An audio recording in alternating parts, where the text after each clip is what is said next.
Lately, I've been having a lot of fun diving into the world of modern webcams and PTZ cameras and just all these cool new things that can look really good and have all these really cool features and just do some awesome stuff. And I'm not thinking that these are going to replace my main mirrorless cameras for a lot of things, like my Sony a7S III right here with the 50mm lens. I love this camera. Or my Sony FX3 over here with the 24mm lens. Full frame mirrorless cameras with big lenses.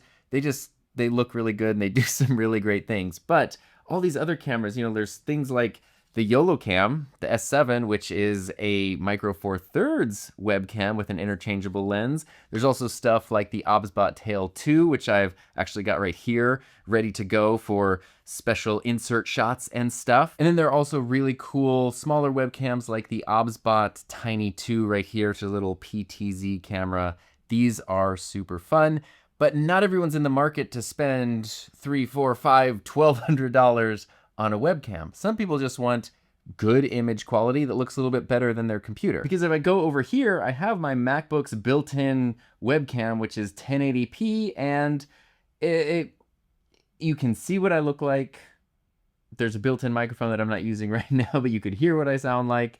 And it gets the job done in that way. But the other problem with built-in cameras like this, other than the fact they're usually not the highest quality, is that you kind of are limited, and sometimes where you need your screen to be in order to work or use the computer is not where it needs to be in order to get the best shot, the best angle for a webcam. So you're always making these compromises between ergonomic work and proper framing and good looking video. So today we're going to meet the OBSBOT Meet 2, and even though I'm a vegetarian, I'm very excited about the Meet 2.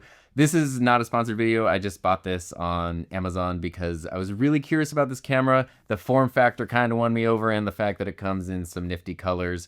But essentially, this has an MSRP of $130, and it's a small, super compact 4K webcam that seems like something that could be a great recommendation for pretty much anybody looking to level up the quality of their video and use a webcam, whether that's for work stuff, school stuff, streaming, anything where you just either don't have a camera or you don't want to use your built-in camera. Maybe this will be a good, affordable option. Now, since I've never used this before, I thought it would be fun to unbox it and try it for the first time and kind of see how it works in real time. I do want to go into this, though, with realistic expectations. This is a $130 webcam. The camera I'm looking at you on right now is a $3,800 camera body with a $1,500 lens.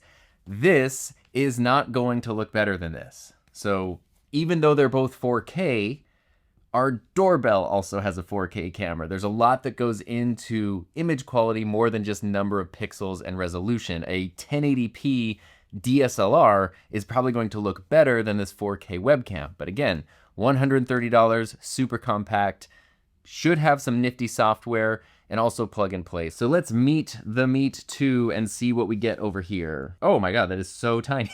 It's like a ridiculously small camera. Okay, I'm gonna save that to last because this, I think, this is made out of plastic, but it's very similar to the mount that comes with the Tiny 2, which is like a $300 webcam. What I like about these is that they're magnetic mounts that you can attach to your computer display or your laptop or whatever, and then you can kind of position the camera in some nifty ways, including top-down shots, and just sort of add some angling to it. I really like the magnetic side. Magnets are fun. That's the moral of this story. Sure, we've got like a USB cable in here, USB leave.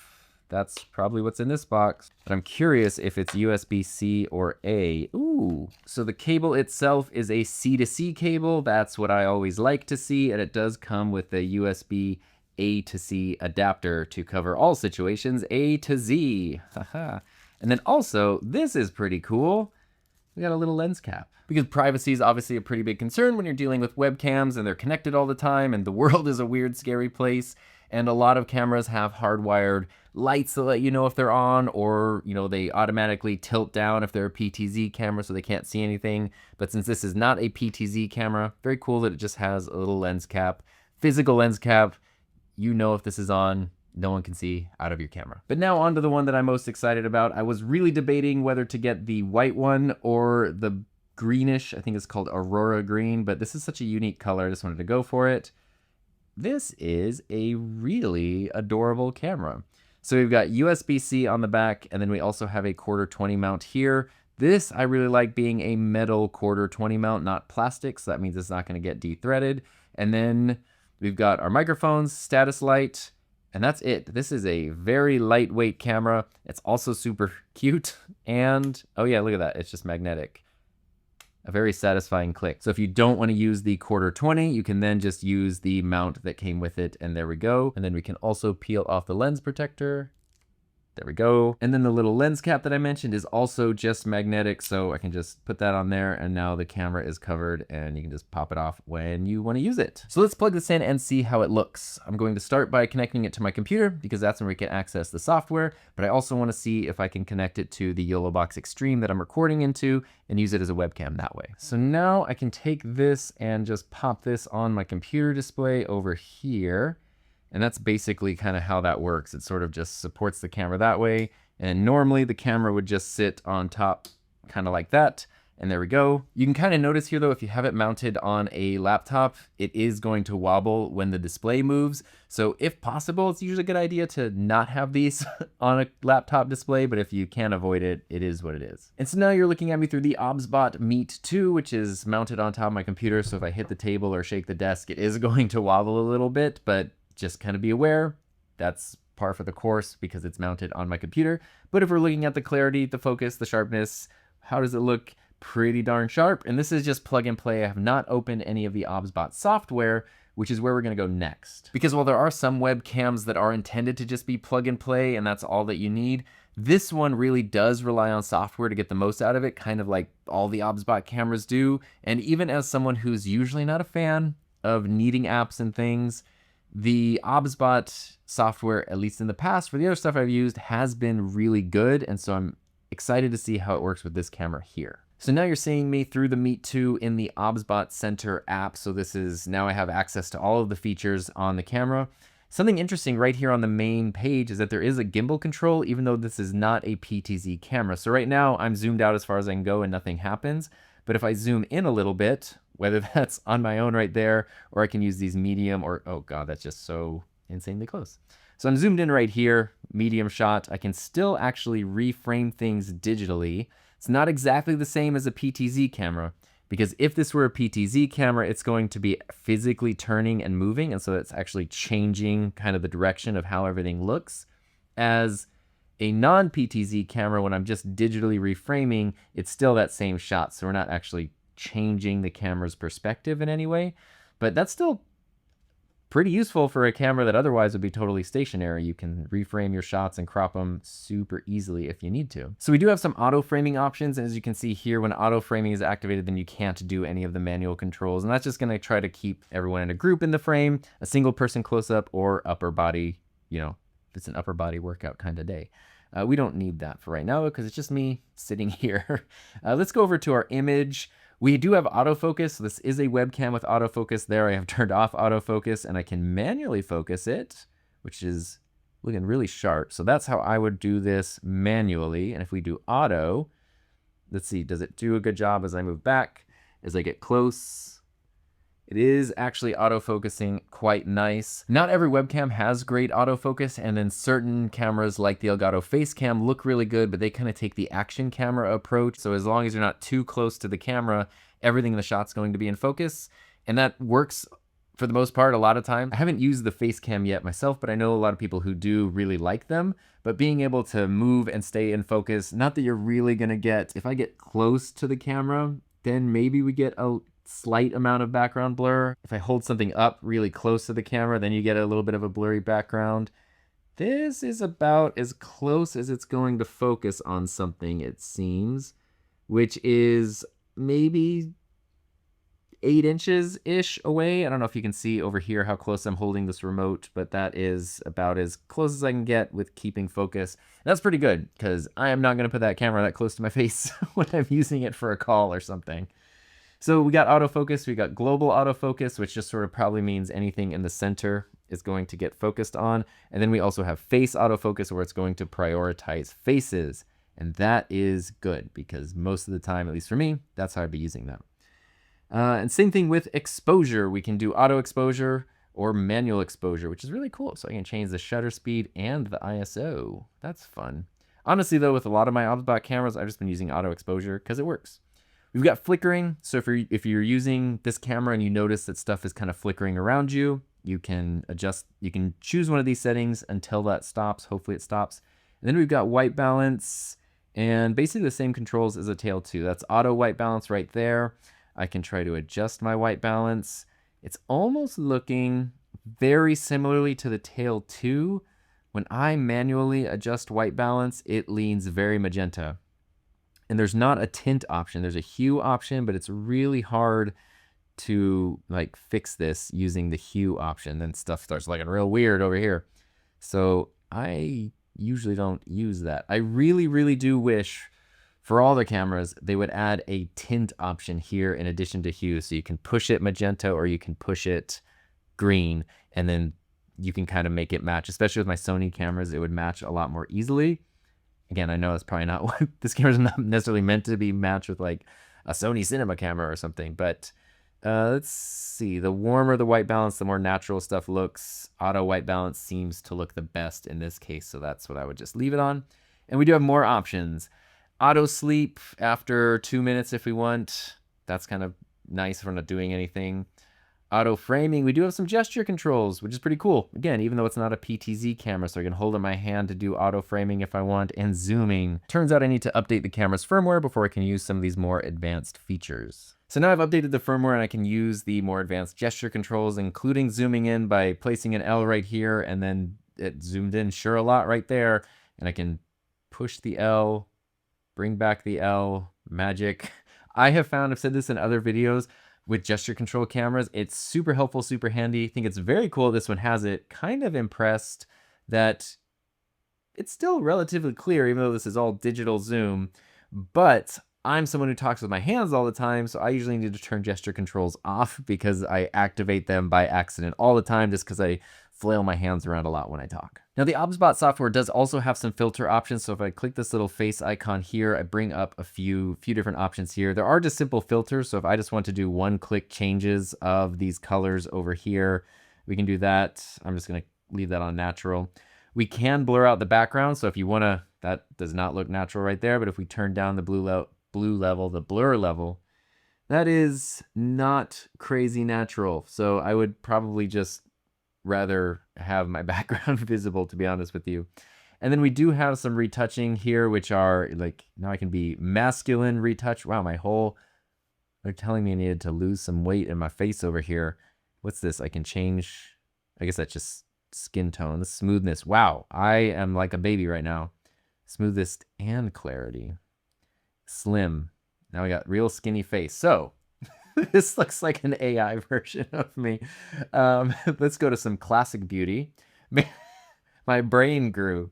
This is really funny to me. Oh, now I got bigger out there, I get. I don't know what's going on. Now, hi. I'm from a different planet.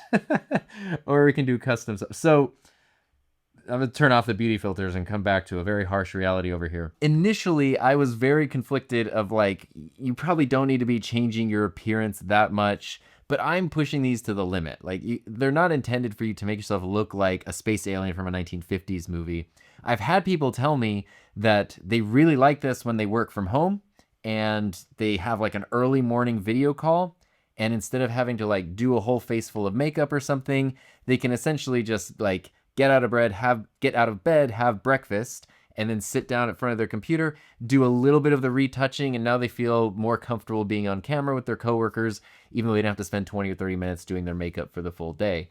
And things like that make a lot of sense. You're not trying to totally change what you look like or put on a totally different persona, but to just sort of boost your confidence, especially if you're someone who has to wear makeup or feels the need to wear makeup a lot before being on camera. Maybe this can sort of help eliminate some of that pressure. And in that case, I actually do think it's very useful. And just for reference, this is what the OBSBOT Tiny 2 looks like. This is a PTZ webcam that retails for about $300. Sometimes you can get it for a little bit less, but essentially 2 and 2.5 times the price of the Meet 2. This is that camera, which I really love. It's a cool camera. It's got all kinds of really awesome PTZ functionality and zooming and really fun stuff. But if you don't need all those bells and whistles, this could be a really nice option. And then back over here on the Meet 2, this is how it looks in comparison to the Tiny 2. This should look better. It does have a bigger sensor, but again, 2.5-ish times the price versus this. So just different options, cool different options depending on what you need. And we do also have some audio options here, which you have been listening to me through the Sennheiser MKH50 pretty much this whole time.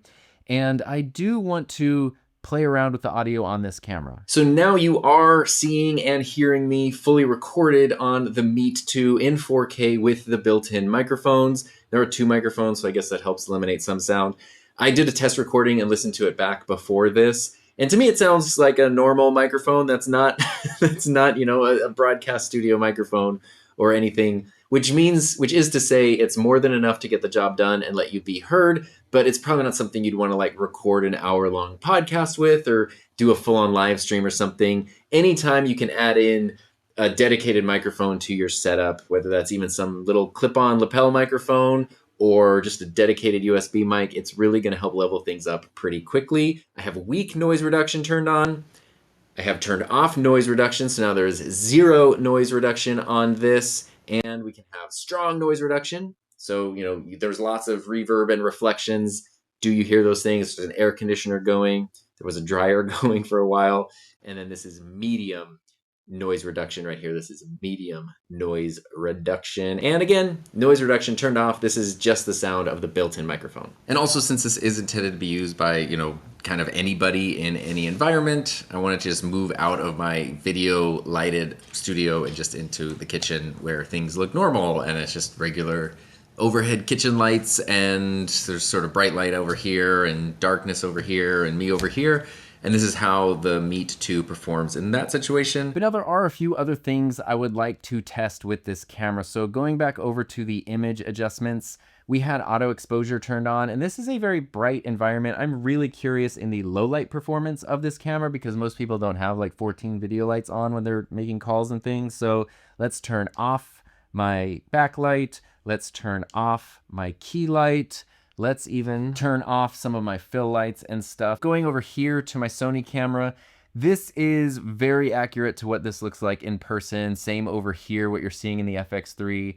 Hopefully it's still able to focus on me. This is what it looks like in person here. And then coming over here to the OBSBOT, it is definitely brightening things up, but not in a way that looks crazy and natural. And that is just auto exposure. If I turn that off and now I just sort of boost the ISO, I could really raise it, and it looks, again, this is the actual level of brightness in here, and this is crazy artificially boosted, but it looks like it's still managing to focus on me, which is pretty good. But turning that back down to auto, we can go right there. Can you focus on me? There we go. It managed to still focus on me. Autofocus in the dark is something that's very, very difficult for cameras to do, and you can kind of see the focus pulsing in and out. So if you're in low light, that's probably a time when it's best to turn off autofocus. Just lock in your manual focus and then try not to move too much where you go in and out of focus. But, you know, low light performance is super usable. It's kind of exactly what I hoped it would be, exactly what I expect. Nothing phenomenal. Even these cameras over here, these Sony cameras, it's super low light, but the image quality is still really clear and clean. Crisp, clean, clear, and under control. Is that how you say it? But this one, you know, it's noisy, it's pixelated, but you can still see me. You can still see and hear me pretty good. You know, that's super usable. So now there are a few other things I would quickly like to test with this camera. The first one is, let's unplug it from the computer and let's see if it will work with the YoloBox Extreme that I'm using here. Just as a USB webcam, I'm going to connect the USB-A connector. Plug that in there. Oh my God, it actually did work. I didn't think it would work. I couldn't get the Tiny 2 to work on the Extreme earlier, but this one does through one of the USB inputs. That is pretty awesome, and it looks darn good over here recording in 4K. That, I'm impressed. I'm very impressed. So here's my Sony a7S III, and here is the OBSBOT Meet 2. Just plug and play with the YoloBox Extreme. That is really cool. And then the last thing I want to look at is something right here, which OBSBOT did send over just the other day. This is the OBSBOT Talent. So it's sort of their kind of version of a small YoloBox type device. I would guess that the OBSBOT camera will work with the OBSBOT switcher thing, no problem, but let's just see how it works. So it looks like we will need our USB-A cable. I can pop that in here, and then, oh, it totally works. So just as you'd expect, it does work, just plug and play. The Meet has the talent to meet the needs of the talent. I would expect that the OBSBOT camera works with the OBSBOT device, but you kind of never know, especially with the less expensive items, what features are limited and what features aren't limited.